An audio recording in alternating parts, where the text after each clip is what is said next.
Bro had two girlfriends at the same time and lost both of them. To each other. Negative Riz.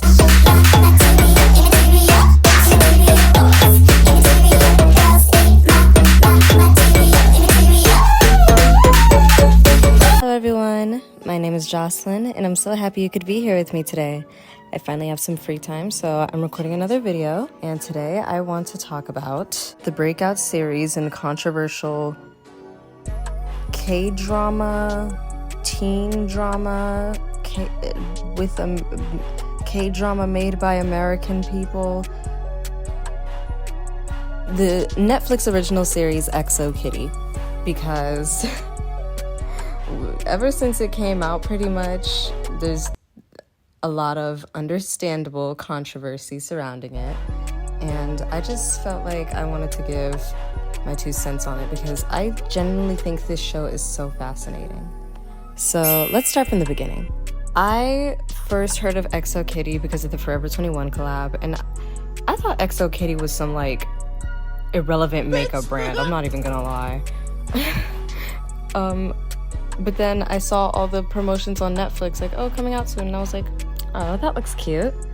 And I think like maybe a day or two after it did drop, one of my friends was like, oh, have you watched XO Kitty? And I was like, no, but it actually does look cute, maybe I will. And then I saw like the thing, and I saw like, you know how Netflix, if it's a collection or a series of like different releases, it'll do, like it'll show you like the collection, and it was like, oh, to All the Boys collection. I was like, oh, this is a spin-off to All the Boys I loved before. I never watched those when they came out because I also just remember everyone thinking they were super cringe, but I was willing to because I thought I wasn't going to understand the show without watching all the movies first, which is kind of true. You kind of have to watch the show to at least get invested in Kitty's character. I feel like longtime fans of the To All the Boys series, the books or the movies, probably had more favorable views in terms of any casual watchers because it's based off of a world that they recognize. And I watched all the To All the Boys movies in like 2 days, and I almost cried. I thought it was so romantic, so cute. Like, it didn't have to be this groundbreaking, incredible story. It was just a cute little romance. And Lara Jean and what's the boy's name? Peter Kavinsky. It's so romantic and cute. I was actually kind of sad with the ending though, because why would she leave? But anyways, seeing the world building across 3 movies, I could only imagine what it must have been like to watch all these movies coming out in real time, because I remember when each of them were released, I just, didn't care enough to watch them back then. But now, because I felt like I had to, I ended up enjoying myself way more than I even anticipated that I would. Seeing how the world was structured and built, seeing Lara Jean's world, her family, and specifically her sisters, Margot and Kitty, it felt so like well structured to me, and I was actually really happy when I got invested into Kitty's character in the movies. And the whole time as I'm watching them, I'm just so excited and looking forward to the fact that she gets her own spin-off, because at this point I'm invested in Lara Jean's quirky little sister who causes a little bit of mischief but always ends up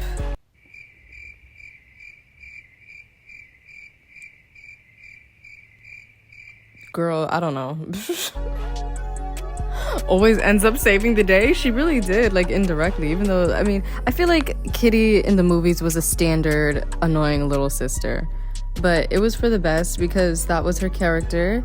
I liked how her dynamic fit with the parents and the sisters and with Peter. I think he's just so cute with her. And when they introduced Day in this 3rd movie or the 2nd, I don't remember which one, I was like, okay, I see what's happening. I can already tell what the entire show is going to be about from here.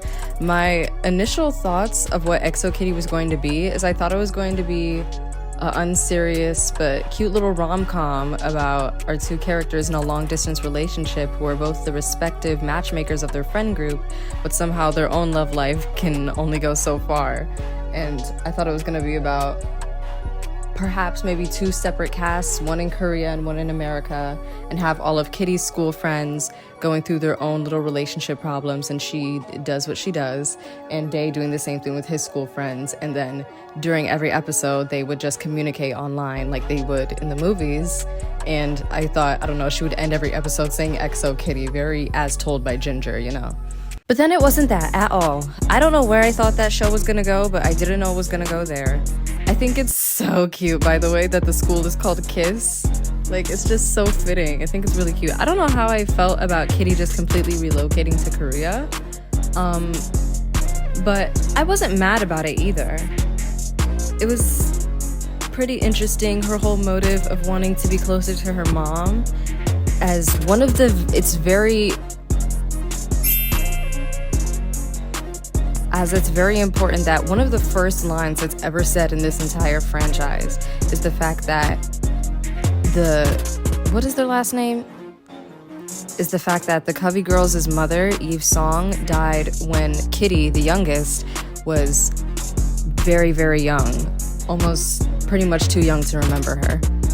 I was eating mashed peas when Mom died. It's not funny. In the second To All the Boys movies, we see more into the Covey Girls' Korean side of their family and seeing Lara Jean and Kitty embracing their Korean culture and how their father makes an active effort to preserve that side of their culture since their mother's no longer with them. So I thought expanding on that more was actually pretty good, also considering how the Hallyu wave has only gotten even bigger since then. Now everybody loves K-pop and K-dramas. So it kind of just felt like a good move marketing-wise. I understand. However, that's when all of the main critiques for this show come in. I'm not ethnically Korean and I wasn't raised in Korean culture. I've never been to the country. All I know about it is what I see online. But I hope that I can communicate I hope I can communicate my thoughts in an educated enough way to explain how I personally feel. I've seen many Korean people online explain that Kitty, XO Kitty, is a very koreaboo-esque, koreaboo baiting, koreaboo bait. I see that word come up a lot, koreaboo, koreaboo, koreaboo. And I know what you mean. This show becomes so bizarre by the end and extremely unrealistic. I thought it was actually really clever and quirky how they use all these K-drama tropes and K-drama-like aesthetics in the show, with a show that's about a Korean American in Korea. But if you're going to commit to the bit and commit to assimilating this character in Korean culture, you have to commit and actually do that. There's so many parts of the story that are just unrealistic and taken from cheesy American dramas, which are notorious for not being very well made or very well written. And from what I see, actual viewers of the show who are Korean and were raised in Korean culture, it just seems like it's more for this aesthetic than actually showing what it's like to be a high schooler in Korea. Of course, it's not unrealistic to have a boyfriend or a girlfriend or a significant... Of course, it's not unrealistic for Korean high schoolers to have significant others. Of course, that happens. But the way they push the hypersexuality that you see in teen drama shows in America onto these characters, specifically with Q and his French boyfriend, I don't know, and all the just physical touch, it wasn't realistic. It just feels like something that was like bait, like what I spoke about in my Idol/Euphoria video.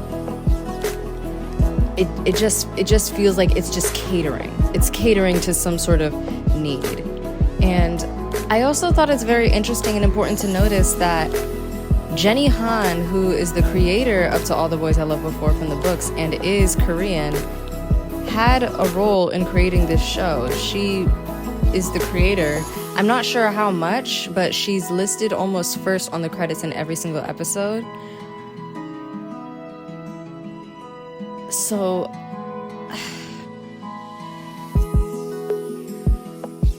I might have to come back like during editing and like research how much like input she had into certain details and certain storylines, because I'm not entirely sure.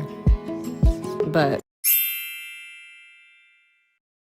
okay, so if this show is made by a Korean woman, but other Korean people can't exactly relate to this show, who is this show for? It's become very clear that this is the basis of all the koreaboo allegations against this show, that, like I mentioned earlier, it's catering to this fantasy.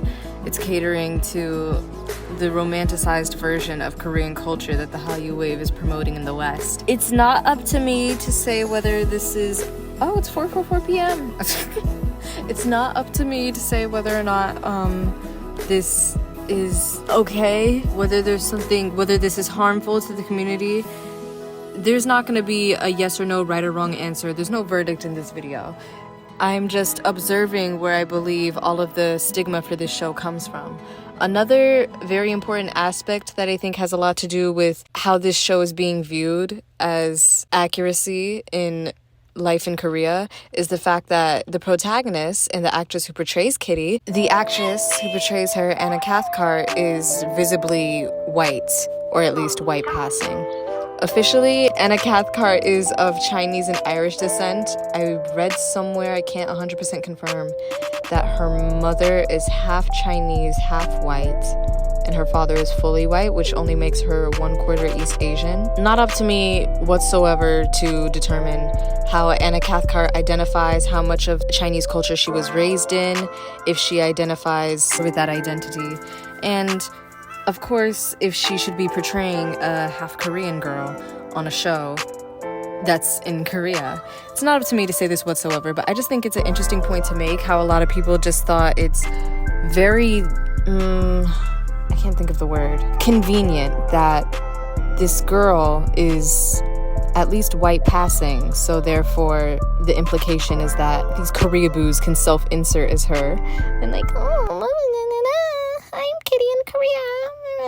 That's the vibe that I'm getting, at least. However, the one thing that I will be more definitive on is the hate and scrutiny that went towards Anna Cathcart for her appearance.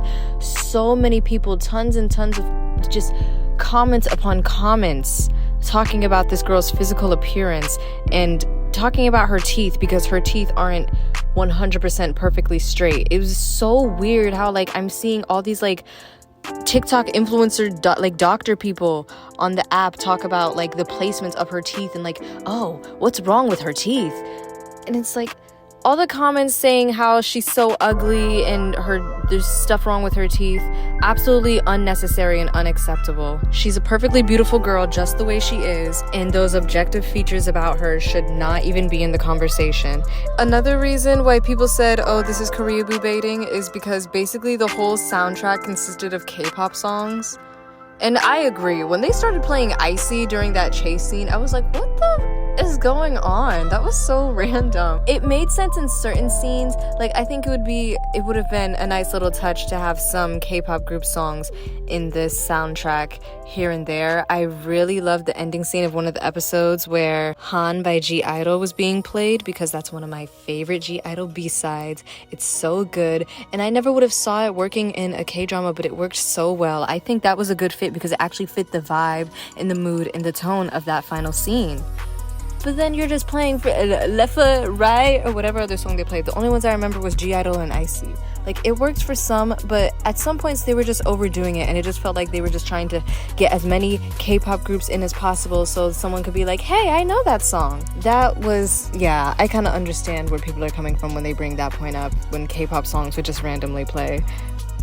It would have been nice if they had some more originally composed songs that were more in vein of actual K-drama OST.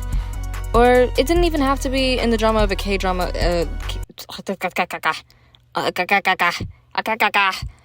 Stop it. Get some help. A traditional, a typical K-drama song. Just something that fit the vibe, not freaking whatever they were playing. Despite that, I still think the story was very good, and it used both aspects of American shows and Korean shows to create a very investing story, and I enjoyed every second of it. I mean, until I kind of want to speak on the whole portrayal of queer relationships, because I think that was cool too. I think it's so nice whenever industries that are more foreign to queer storytelling introduces queer storytelling. I think that's always a plus, as long as it's done correctly. And it was a hit and miss with XO Kitty. Yuri being a lesbian and having her secret long lost girlfriend was so cute. I loved it. I think in her whole story, her entire personality wasn't about that, but for the most part, it was about her and her closeted, experience, the strife with her mother and everything, and those underlying homophobic undertones between them, that underlying tension that draws from the fact that she's queer. It was written so well when, Kitty and Yuri finally become close, and she opens up to Kitty about how there's, her girlfriend is everything to her. I love just innocent queer romances like that. It's so sweet. Cute and Florian, I think, are also cute. I just kind of feel like it is so, for lack of a better phrase, it's so, Fujo baiting. It's so, Fujo baiting when they had them, making, that montage of them making out in the library and blah, blah, blah. Obviously, yeah, there are gay couples in Korea, and I'm sure they kiss. But, why did you have to bring attention to that? It just feels so baity, it's bait. That's not something that you would do, especially not in a high school in Korea, in public, and before the homophobic allegations come for me. But anyway, I don't really know how I feel about Kitty having a crush on Yuri. The scene where we see her actually fall for Yuri when she's doing her DJ thing, it was very cute and sweet. You could see Anna Cathcart did a very good job portraying that falling feeling when you just look at somebody with awe and you're like, wow. When you first realize that you like a person, or even when you first start liking them at all. That was really cute and sweet. But that would be if she wasn't dating Dae for 4 years. What was the reason? What was the purpose? We spent this whole season getting involved, oh my god, Dae and Kitty have to get back together. Dae and Kitty have to get back together. But of course, they said F that just for them to flip over the love triangle. For what? The only thing that I can give, I'm still gonna give them the benefit of the doubt regardless, because it's not realistic for you to just fall in love and marry and live happily ever after with your first relationship ever. They started dating when they were 12? I understand, that's not realistic. But why would you make us get so invested for it to not happen? And I mean, once again, I'm gonna give it the benefit of the doubt because I'm really curious to see where they take her and Minho. Minho! And also, what are you gonna do about Yuri? Because she doesn't even like Minho at this point. She likes Yuri, and Yuri has a freaking girlfriend. So now what? And who is Dae gonna end up with? Now Dae has nobody. Yeah, I was talking, what was the reason? I feel like positive bisexual representation in media is few and far between, especially done correctly. And I do applaud at least the bravery for trying to have a bisexual protagonist who may not be 100% certain about what side she leans more towards.